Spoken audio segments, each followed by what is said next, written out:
What's up, guys? Mr. Dan here, back again with another review from the In the Line of Duty box set. Today we'll be looking at In the Line of Duty 3, starring Cynthia Khan. And as a reminder, there are 4 films in this box set. The first 2 films starred the legendary Michelle Yeoh playing 2 different characters, and the third one, the second one also starred Cynthia Rothrock. Now, so this one stars Cynthia Khan. I don't recall Cynthia Khan's real name, but basically she was a dancer, okay? A very athletic person, but a dancer, not really a martial artist, who was picked to be the successor for Michelle Yeoh in the series. And actually, they got the name from combining these 2 actresses. And if that confuses you, you have to remember that Michelle Yeoh went by Michelle Khan in a few films. I'm kind of glad that that didn't last. I mean, she pretty much became Michelle Yeoh after that. But that's where they came up with the name of Cynthia Khan. And I have to say, she was very good. It's hard to replace Michelle Yeoh in the lead role, but she was very spunky and determined. In one of the interviews in the booklet, one of the actors talks about how she wasn't really a martial artist, so there were some limitations. But so maybe you don't see some of the most craziest exotic martial arts moves, but you see a lot of really good action, okay? And obviously as a dancer, I mean, movies have a long history of going to dancers to find women to be in action movies. Just look at Sandahl Bergman in Conan. Okay, they specifically wanted someone with that kind of a strength in the legs, especially for that role, and it paid off well. So she does a really good job. Okay, in the beginning, she's basically a patrolwoman, trying to do her best job, dealing with members of the public who want to flaunt parking rules and stuff. And then she gets involved in a chase, and since she's wearing a skirt, she's having problems running, so she rips it.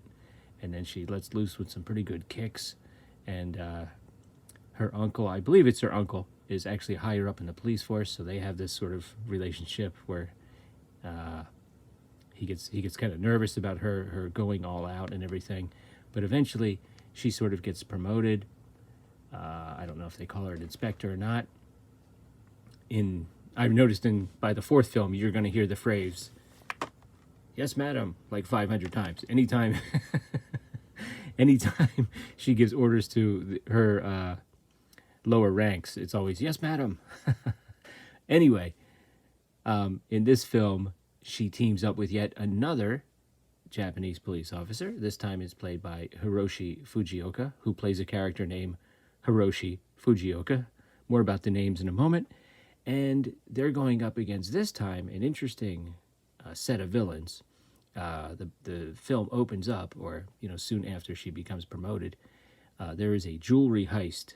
There's like a fashion show / jewelry show, and this celebrity guy Yamamoto is hosting it, and these jewel thieves come in, or what you think are common jewel thieves, actually not common, very sophisticated jewel thieves, come in and steal all these jewels that are laid out on the catwalk, and also massacre, 25 police officers and a few dozen civilians, perhaps, and they take Yamamoto hostage. Later on, the cops are like, wait a minute, is Yamamoto in on this? Isn't it kind of funny that he was the one that was taken hostage? First of all, there's not many people left alive after this whole sequence. That's crazy. Then we learned that the villains, yeah, they stole jewels, but they're not about that life. They're from a communist group in Japan, like a Red Guard group, who, they're just committing crimes to raise money for the cause so they can buy weapons and ammo. That's their deal. And one of the duo actually says something about like, hey, maybe we could take the money and go on out and buy a boat and just sail away, and quickly gets a slap for even the thought of it, okay? So it's the 2 of them, and then later they have a fence that they use who's kind of on their side. So it's basically like 3 villains up against a few police officers.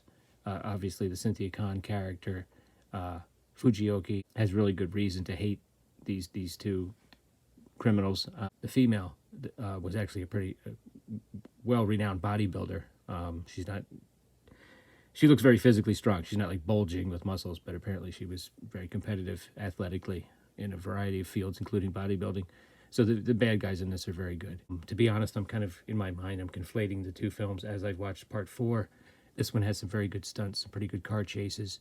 I'll tell you, Cynthia Khan was not afraid of pulling off some pretty impressive stunts, including heights, elevator shafts, and all kinds of stuff that would make me vomit. I'm afraid of heights. The Fujioka character is pretty good. He doesn't really cut a imposing figure. Looking at him, you might think like, oh, maybe we should cast somebody else. But his character is very good. At one point, he's going above and beyond the law. He even sneaks in his own gun. He has his own personal reasons to go after these villains. And at one point, the police get so frustrated with him, her uncle, that they have him in cuffs, and he escapes. And he runs after the bad guys while in handcuffs. I mean, he just won't stop. So very good sequences, very good settings. In Hong Kong, there was always construction sites and factories and things like that served as the battlegrounds, if you will, for the action. And this film certainly doesn't disappoint there. Underneath of her are some kind of goofy underlings, who are there partly for comic relief. When the time comes, they have to step up and get serious. So there's always a little bit of comedy in these type of films. Richard Ng, who was in one of the other earlier films with Sammo Hung, in a scene just for comedy reasons, just wanders into a room and he thinks he's a ninja. If it doesn't really, it's again one of those goofy scenes. Doesn't need to be in the movie, but that's what they did. They would throw people like him in for comic relief once in a while. So yeah, great villains, good action, very solid all around. Cynthia Khan really does a good job in this. Very curious to see what else she did besides the In the Line of Duty movies. Perhaps I've even seen her in other things. Stuart Ong and Michiko Nishiwaki are the villains in this. They're very good. So yeah, I mean that's pretty much it. A very fun, solid entry into the In the Line of Duty series. I mean, I highly recommend this whole box set. This has been a lot of fun. Between this and the Long Arm of the Law set, I've been having a great time revisiting some Hong Kong action films that I actually have never seen. Okay, guys, well, as I've said, next, as you may well guess... Oh, let me say one more thing about the names. In this movie, there's a character named Michael Wong. He's played by Melvin Wong. In the fourth movie, Michael Wong comes back playing a different character than the Michael Wong that he played in the first movie, but his name is Michael Wong. And Donnie Yen plays a character named Donnie Yan. It can drive you nuts. The names can get really confusing. But anyway, yeah, I had a lot of fun with this one. Highly recommend it. Come back again for part 4, which, as you can tell, takes place partly in the States and partly in Hong Kong.